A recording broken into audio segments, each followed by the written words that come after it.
Hello everyone, welcome to my channel. I hope you're all doing great.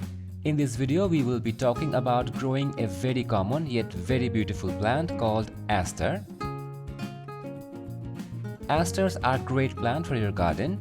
We grow them here during the winter-spring season. These plants come in many varieties. Some are annuals, some are perennials. This is also a very low maintenance and very easy to grow plant, so it is great for beginners. They have these lovely daisy-like blooms that come in various colors. The flowers are very attractive. One of the great features of the plant is that the flowers are very long-lasting. They last more than a month and they are great for attracting bees and other pollinators in the garden. You can grow them in containers very easily. If you have an 8-inch pot, you can grow around 3 plants in it together. They will look really good, especially when you mix different colors. I usually grow them in a bunch. You can see I have used a plastic packet to grow them and they have grown quite well in this. They don't grow too tall, they will grow around 2 feet tall. They are very hardy, they will grow quite well even if you neglect them. You can grow them from seed if you want. You can also buy small saplings from nursery and grow them.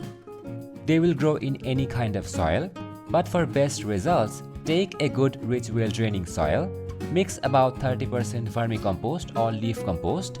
Add 1 tablespoon of bone meal and neem cake powder. If you have hard or clay soil, you can mix some river sand and that will be all. During growth, add some mustard cake liquid fertilizer every 10 days. You don't need to add any more fertilizers, that will be enough. These plants will grow and flower well if they get good amount of sunlight.